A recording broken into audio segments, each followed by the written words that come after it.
Ganon katindi mga kababayan. Sanay na sanay sila. Tulad ng yung nagsisinghot daw yung ating Pangulo ng pulburon. Yun na lang po ang kanilang ginagawa para linlangin yung ating mga kababayan. Tapos pati si Lisa Marcos po, si First Lady Lisa Marcos, may mga nagme-message po sa akin. Ano na niya, nagbubulag-bulagan ka Mr. Maravillas, nagre-react sa mga videos natin. Ito naman po yung bago naming product na binibenta online. Eye Glow Serum, whitening po siya. Tingnan ninyo yung epekto sa aking anak na architect before and now. Yung mga inquiries po ninyo, dumiretso na lang kayo sa kanyang Facebook account, Riz Maravillas. Joke time muna po tayo para maalis ang tensyon sa politika at mabawasan ang stress. Padala ito mga kababayan ni Reggie Tadlas ng Santo Domingo, Ilocos Sur. Sa kingdom naman po tayo. Ano yan, Mr. Maravillas? Kingdom ni Kibuloy. Hindi, totoong kingdom. May isang hari daw, mga kababayan, na naghanap ng mapapangasawa. Hirap bigkasin yung mapapangasawa. Stammering, nakakabulol.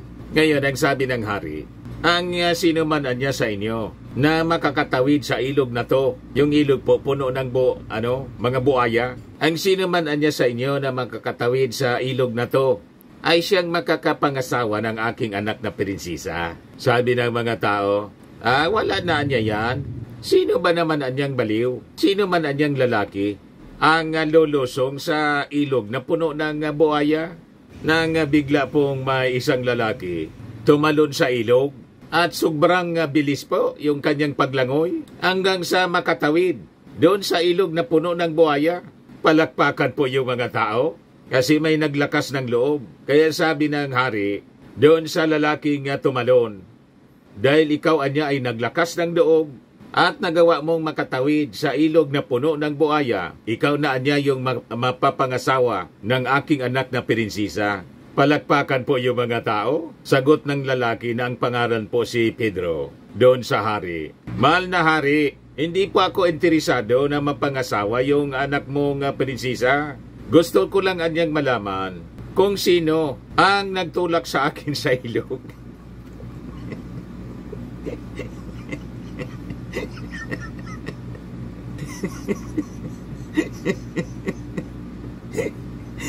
May nagtulak lang pala mga kababayan. Buti hindi linapa ng nagaligtas doon sa mga buhaya. Hindi nalapa. Ang bilis niyang ang bilis niyang nakatawid. Hindi daw siya interesadong mapangasawa. Gusto lang niyang malaman kung sino nagtulak sa kanya. Para maparusahan siguro ng hari. So yan po mga kababayan, yung ating kwentong katatawanan. Matik na po, 200 pesos. Padala mo na lang po yung GCash po ninyo, GCash number. Ayan po. Kasali ka na rin sa monthly draw. 5,000 sa monthly draw. Sa December po, 10,000 yung price natin sa mabubunot natin po na entry. Dito na po tayo mga kababayan sa seryosong istorya, sa seryosong mga kwento. Matapos po mga kababayan na dumating na doon sa dahig si Duterte, sunod-sunod na naman po yung pagpakalat ng mga fake news ng mga supporters ni Digong. Ayan po, pinapalabas na yung mga taga-Netherlands mismo nagrarally na po para suportahan si Digong. Iwan ko kung saan ito kinuha, kung anong rally po ito. Ayan, mga flags po. Foreign flags. Tapos, inedit po nila, may nagsisigaw na Duterte. Ganon ka-desperate mga kababayan ng mga supporters ni Digong na palabasin marami siyang mga supporters na sumisigaw para palayain si Digong. Yan po yung style ng mga matindi talaga po ang style ng mga DDA. So,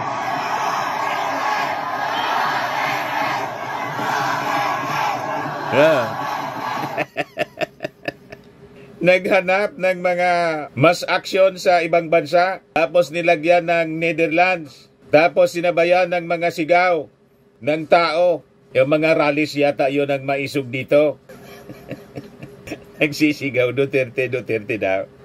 Salamat sa inyo diha, sabi rito. Galing nyo gumawa talaga ng fake news sa video, o fake video. Ganon katindi mga kababayan. Sanay na sanay sila. Tulad ng yung nagsisinghot daw yung ating Pangulo ng pulburon.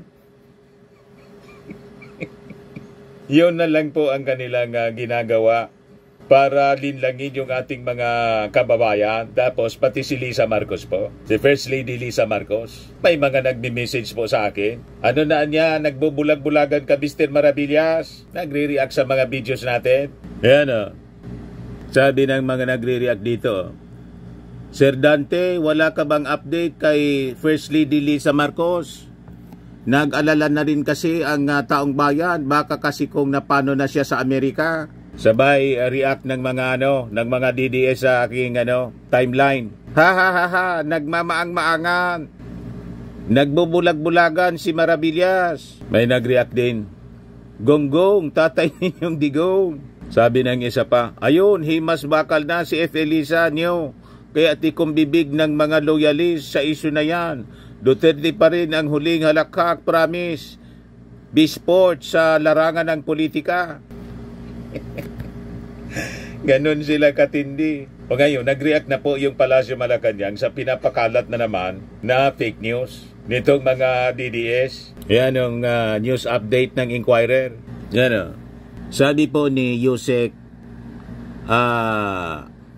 Claire Castro, si First Lady Lisa Marcos was not detained during her recent trip to the United States. In response sa mga rumors circulating on social media, there is no truth that FL was held by any law enforcers while in LA or in any other place. The First Lady was in the US from March 5 to 8 to attend the meeting of the minds in the Manila International Film Festival. Castro also says Araneta Marcos arrived back in Manila around 5 a.m. on Monday, March 10. Yan po ang balita. Kasi pinalalabas na nakulong si First Lady kasi daw mga kababayan, yung anak ng may-ari ng Rostans na namatay, na overdose daw, dinamay pa ninyo yung may-ari ng yung anak ng may-ari ng Rostan. Masyadong mga bastos talaga po itong mga DDS. Nandamay pa ng iba. Na overdose daw ng pulburon. Wala kayong respeto sa patay. Kaya sabi po ng karamihan sa ating mga kababayan based sa SWS survey. Yan po. SWS. Most Filipinos see fake news as a serious problem. Yan o. Talagang napakaseryoso siya mga kababayan. Kaya nga po, yung TRICOM, pinatawag yung mga fake news peddlers para makapag-craft ng batas laban sa patuloy na pagpalaganap nila ng fake news. Ito pa yung pinalaganap nila. Ginamit pa yung Washington Post. Dear Philippines, si Trump. I am deeply saddened to hear the news today about my good friend Rodrigo. I immediately contacted President Xi of China to discuss this serious matter concerning our good friend Rodrigo. Do not worry, Filipinos. Your leader is our good friend and we stand behind him. We will protect Rodrigo and the Filipino people from the oppression you are facing. I, in the United States, will not allow any of our allies and friends to suffer, and we will impose sanctions against the Marcos administration for the unlawful act they did. Ginamit pa si President Trump. Fake news. Finact-check na po.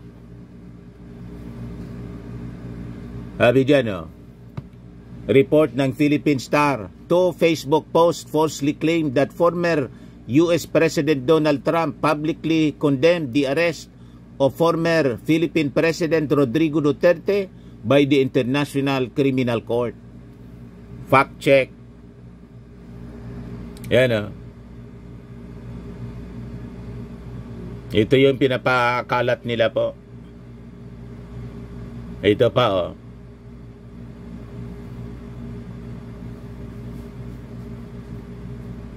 Rating, this is fake.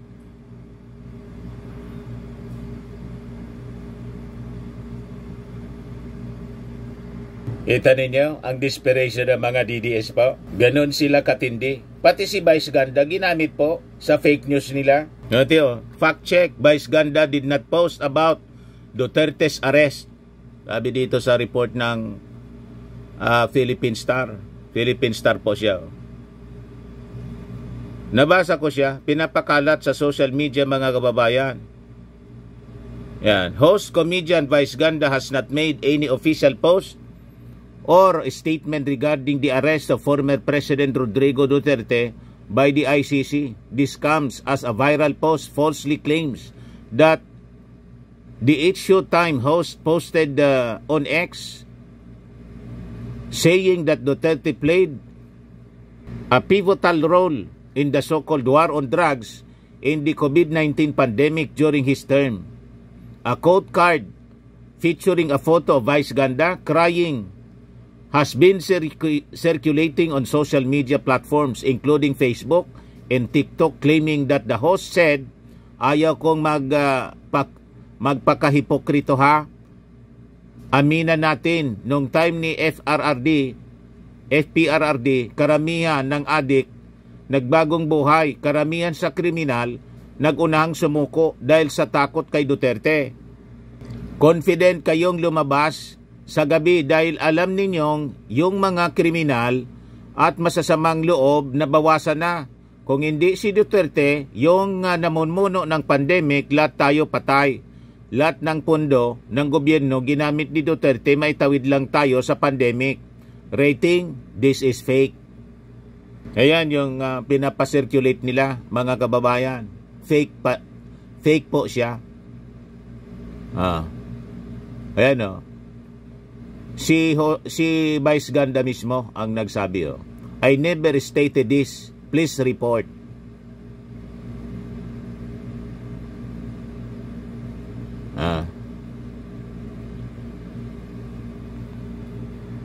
You see, mga kababayan, tapos may isang pinapakalat na naman po. May video na gumawa ng short video. Isang supporter ni Digong. Ito po. Pinos ni Lisa Taer. Pakinggan ninyo yung sinasabi niya. Hi guys, gawa ko short content lang If you are in Manila and if you have relatives in Manila, mag-stock na kayo ng pagkain. Power banks nyo, batteries for flashlights, that's for emergency. Kung nagma-maintenance sila, meron kayong mga senior, mag-stock kayo ng gamot for medicine. Because something is coming up. Something is coming up. Yun lang. God save the Philippines. And God save the Philippines, slogan po ni Sara. Mga supporter ito ng mga Duterte. Sige, pakalat po nila ng mga kung ano-anong mga statement para i-alarma yung mga tao. Alam natin yung tinutumbok nila. Ang ibig sabihin, may magaganap po na pag-alsa para patalsikin yung ating Pangulong Bongbong Marcos. Nanggagatong sila ng gulo. Ganon katindi sila mga kababayan. Huwag kayong maniniwala sa kanilang mga sinasabi po. This is desperation. Kung ano-ano na lang ang ginagawa nila para gatungan ang gulo. Ngayon, itong video ito yung authentic. Kaya yung mga religious people na sumusuporta kay Digong, mag-isip-isip kayo. Ito yung authentic po. This is stupid God. Stupido talaga itong putang akong ganun. You created something perfect. And then you think of an event that would tempt and destroy the quality of your work. Ayan, legit. Authentic po. Kaya legit lang din po yung nangyari kay Digong. Kasi sabi po sa Bible, God is not mocked. Yan malinaw. Galatians 6:7 to 8. Do not be deceived. God cannot be mocked. A man reaps what he sows. Whoever sows to please their flesh, from the flesh will reap destruction. Whoever sows to please the Spirit, from the Spirit will reap eternal life. Yan po ang legit. God is not mocked, mga kababayan. Minak ni Digong. Kaya kung sumusuporta ka, isa kang religious, religious person, pero sinusupport mo si Digong, may problema ang iyong ang iyong paninindigan. Kaya ako po nag-withdraw ng support kasi sumubra yung kabastusan ni Digong po. Yung una, sinupport ko siya. Pero nang nakita na natin na sumubra na yung kayabangan, sumubra yung kanyang pagiging balahura, umalis na tayo. Nag-withdraw na tayo ng support. Kaya ito yung inabot niya po. Kaya sabi ko sa inyo mga kababayan, kung totoong mahal ninyo si Digong, si Sara Duterte at ang pamilya Duterte, advisean ninyo ng tama. Huwag yung sinusulsulan pa ninyo ng sinusulsulan. I-correct ninyo yung kanyang kamalian. Sabihin ninyo, magsisi siya sa kanyang mga kasalanan. Pati Diyos minumura niya, mga kababayan. Tinawag niyang estupido yung Diyos. Stupid ka. Stupido talaga itong putang akong ganun. You created something perfect. And then you think of an event that would tempt and destroy the quality of your work. You see? Kaya pati yung mga anak niya, mga kababayan, napakabalahura. Ito. Panoorin ninyo yung pag-arrest kay Digong. Bawal hawakan. Bawal hawakan. Bawal hawakan. Tumayo ko na lang. Bawal hawakan. Hawakan niya lawyer. Huwag mo hawakan yung lawyer. Huwag mo hawakan. Huwag mo hawakan. Huwag ba?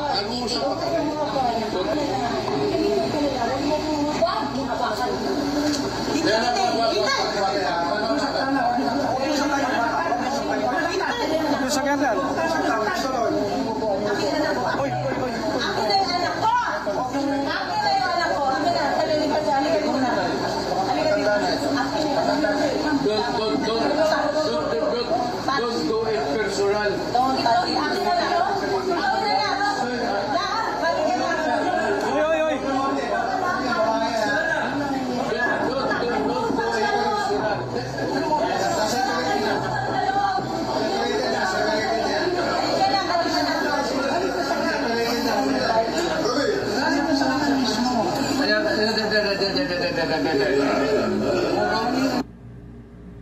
So, ginagamit nila ito, mga kababayan. Pinagpapa-viral nila yung video para gamitin na propaganda na hinaharas ng mga arresting officer si Digong. Doon sa video yun, minura ni Kitty Duterte po, si General Nick Torre. Proud sila. Kitty fiercely protects her father, a true-blooded Duterte. Tapos, post ito ni Irene Okinawa. Never forget. Wow, Davao. Pero mahinahon po. Nanatiling mahinahon, mga kababayan, si Torre. Yan o, sabi dyan. Duterte's daughter curses out CIDG chief amid tension over his arrest. Panoorin natin yung video. Sir, ganito. Ito na sinasabi ko, sir, na we can do this the hard way. We can do this easy. The easy way, sir, is for you to choose 3 people to accompany here. May nahon po siya, no? General Torre.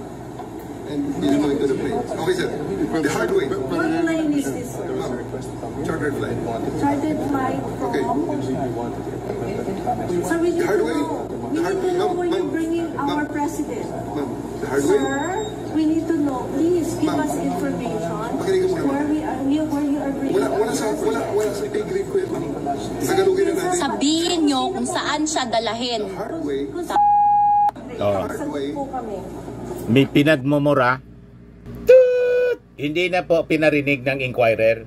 You see? Hindi na turuan ng tama, mga kababayan, ng kanyang magulang. So pinalalabas nila sa kanilang propaganda. Hinaras, malayo po. sa ginawa ng Duterte administration sa mga biktima ng tukhang. Yan o. Para lang ma-remind kayo, kaya paulit-ulit natin ginagawa ito. Kasi paulit-ulit yung kanilang mga propaganda. Tingnan naman ninyo po yung mga biktima ng AJK.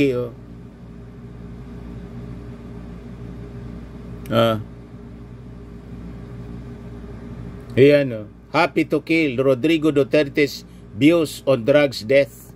Si Digong, nang i-arrest siya mga kababayan, trinato siyang mabuti. Pinakay pa sa eroplano, pinakain, sinake up muna, at ang kulungan niya napakaganda. Whereas, yung mga biktima ng tukhang po, patay na po. Walang due process. Siya binibigyan ng due process mga kababayan. At sabi naman po ni Digong, ako ang managot sa lahat. Rody Duterte accepts destiny. Expects long ICC battle. So, doon sa mga supporters ni Digong po, so ano yung kinakabahala ninyo? Na inako na po lahat ng inyong leader, yung accountability. Handa niyang harapin. At doon sa ICC, halimbawa siya, makonvict doon, 30 years to lifetime. Buhay siya, mga kababayan. May pagkakataon pa siya na magsisi, magbalik loob sa Panginoon. Pero yung mga napatay sa tukhang, AJK po mga kababayan, wala nang second chance na binigay siya. Sentensyado agad without due process. So ang dapat magalit po, yung mga biktima, pamilya ng mga biktima, sila yung may karapatan magalit. Pero kayo po na mga supporters ni Digong na inuusig po at binigyan ng due process, wala kayong karapatang magalit. Kasi po si Digong hindi po biktima. Siya yung akusado. Pinalalabas ninyo, biktima ng Marcos administration si Digong. Ano maging biktima ng Marcos administration po ng kaso, Crimes Against Humanity? Ang nag-file ng kaso, hindi man po si Bongbong Marcos. Ang nag-file ng kaso, yung mga pribadong complainants, biktima ng tukhang. May obligasyon lang tayo sa Interpol. Kasalanan ni Digong kasi umalis tayo sa ICC, na-overlook niyang umalis din tayo dapat sa Interpol. Yan kasi, kailan hindi man pwede tayong umalis sa Interpol kasi kailangan natin ang Interpol sa pagtugis ng mga pugante. Hindi tayo tutulungan po kung tayo naman ang mga ilangan. Yan ang sinasabi ng ating Pangulong Bongbong Marcos. At isa pa, sa kasalanan ninyo na mga DDS, hindi ninyo kasi tinitigilan si President Bongbong Marcos. Inaway-away ninyo pagkatapos, asa pa kayong tutulungan kayo. Pero tingnan ninyo, trinato pa rin ng maayos. Hindi nasaktan, walang nasaktan po. Doon sa pag-turnover, sa pag-serve ng warrant of arrest kay Digong, maayos yung ginawang pag-aresto. Naintindihan na ninyo? O ngayon, binakbakan mga kababayan ngayon ni dating Senadora Laila De Lima si Alan Peter Cayetano. Yan o. De Lima says Alan Cayetano should also be arrested by ICC. De Lima's comment stemmed from a video posted by Cayetano sharing a devotional topic about crossroads and the consequences one faces in making a decision. He then related this lesson to government's decision to allow former President Rodrigo Duterte to be arrested without exhausting legal remedies. Hindi nagustuhan po ni De Lima yung ginawang statement sa video ni Alan Peter Cayetano. Panoorin natin yung video ni De Lima po. Alan Peter is the last person on earth who should tell human rights organizations and human rights defenders what to do in the arrest of former President Duterte. He is also the last person on earth with the credibility to talk about due process and human rights. Wala kang karapatan, Alan Peter, para pangaralan kaming mga tumayo at lumaban para sa mga Pilipino sa ilalim ng rehimen ninyo ni Duterte. Habang kami ay lumaban, walang awa ninyong pinagpapatay ang libo-libong mga Pilipino kasama ang mga sanggol at mga bata. Alan Peter's defense of the EJKs and the drug war is well known. In fact, he should be one of those accused and arrested by the ICC together with Duterte. He enabled, encouraged, and goaded the deadly criminal enterprise that was a summary execution of poor Filipinos in the name of a fake drug war. puro due process at human rights ang nalalaman mo ngayon. Pero nasaan ka noong nilabanan ko sa Senado ang kawalan ng due process at paggalang sa human rights ng mga pinapatay sa drug war? Hindi ba ikaw ang pinakaunang kumutya sa akin na bakit ko nilalabanan si Duterte?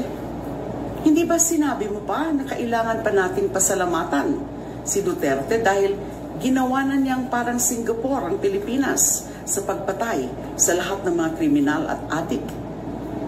Hindi ba sinabi mo ang nakulang pa nga ang mga pinapatay sa ilalim ni Duterte at kakaunti pa lamang ang mga biktima ng EJK kumpara sa panahon ng ibang mga pangulo?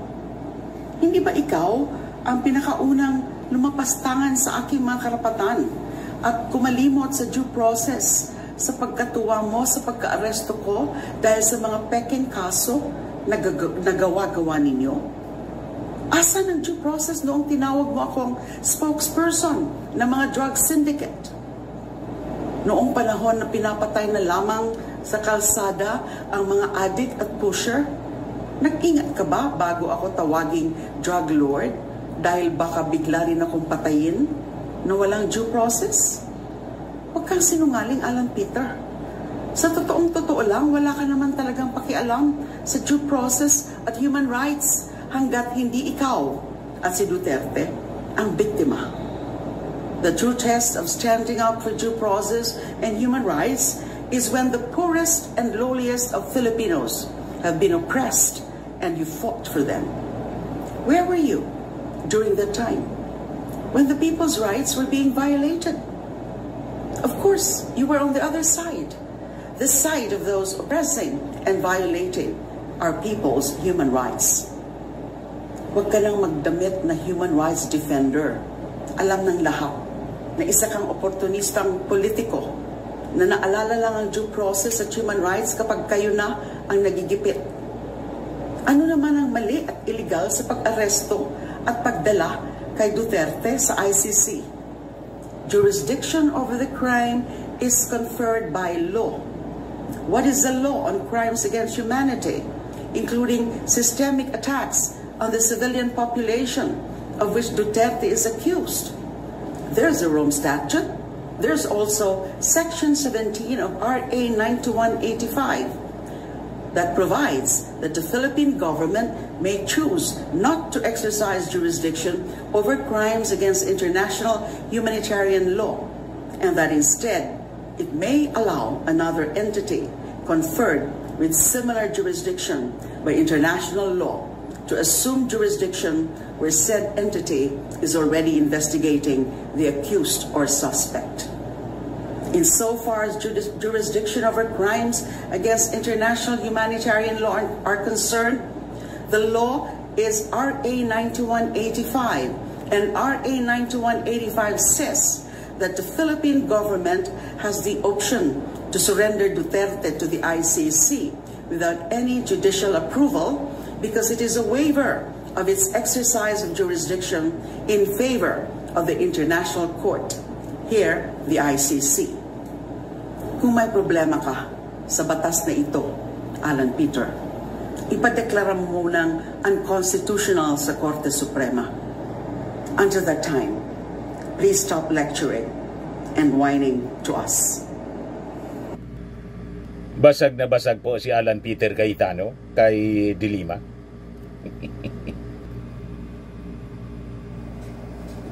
At itong ating programa, mga kababayan, atin sa inyo nitong ating mga sponsors, Firmax Firming and Lifting Cream. Pinapay po sa mga pulses in affected area. Mainam po ito sa mga pains at paninigas ng mga kaso-kasuan. Ito sa mukha naman yung application, anti-aging, Automax po siya. Ito ay Glow 60, mga kababayan. Whitening po siya. Made in South Korea. Ito naman po, Nengxia Red Mix Fruit Drink. Gawa po siya sa goji berry. May anti-cancer properties po siya. At sa mga naghanap po ng malinis and spacious fitness gym, pumunta lang po kayo sa aming Colossal Fitness Gym. May Grab car rental din po kami. At bills payment po sa aming office. At saka sa mga Mahilig po sa mga imported bags. Manood po kayo sa live selling ni Madam Eileen Rosales sa kanyang Eileen Closet po. Pati mga shoes, ito yung kanya po. Ito yung kanyang page. Kita ninyo, napakagandang mga online selling po siya. Si Madam Eileen Rosales.